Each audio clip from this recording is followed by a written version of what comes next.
Alright, this is the exterior part 2. So we're here at the back door.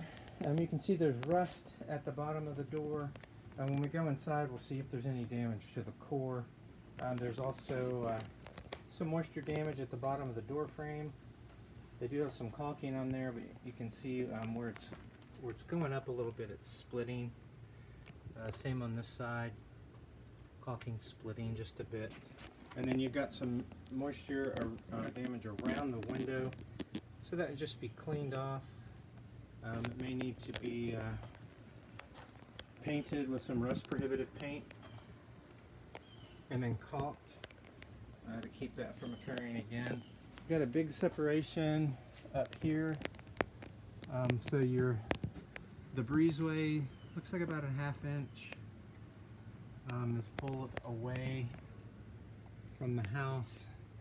We'll see what the zip level says about the foundation, but that should definitely be sealed up either way to assure you don't get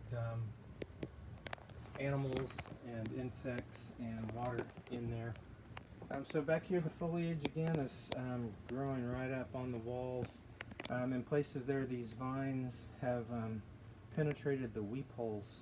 Significant penetration of the weep holes. Have pulled some vines out of the weep holes that are 1 foot long. So they're growing inside the interior wall.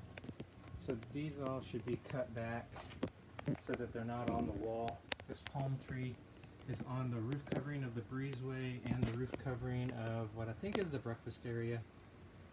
It's on the walls. I'm not positive what kind of damage it's done under there. But that should definitely be trimmed back. Again, the tree is within 15 feet. We really don't want to see a tree within 15 feet of the house, and with the spread on these palm leaves, it's pretty, they get out pretty wide. So you can see the vines growing behind the screens here, still on the walls. They've grown up here in the soffit, so that definitely should be trimmed back. You've got some paint issues up here. The paint's failed, and then this wood, well, that wood up here, and then the wood down below. There's some wood rot here. The wood's pretty soft. The trim is wood. The siding is hardy plank, but the trim is mostly wood. Here's another water. It's like a water supply. It's turned off. It may be something for the pool. Looking at these, you got some deteriorated mortar between bricks here on the windowsill and down below the windowsill. And this brick here deteriorated on both sides. This is the weep hole. These are not weep holes. The caulking around the windows deteriorated a little bit. Another corner crack here at this corner. So here we're at the left side as you're facing the front, the backyard. So you can see where the grass is green, the brown grass between the green grass and the foundation. That's where you've got the soil erosion. So there's no gutters up on the roof.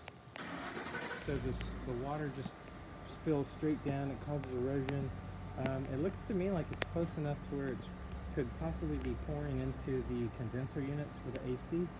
I would recommend a diverter on the edge of the roof to divert all the spill off from the roof around the air conditioner units. It's no problem if they get wet, but while the fan is turning, you don't necessarily want water in great amounts pouring into the top onto the fan.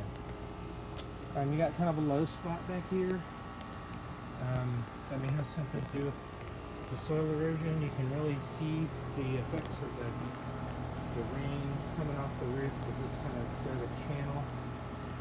And then right here's a really low spot. So that's it for the exterior of the house. We're back where we started. And now I'll go over and walk around the garage.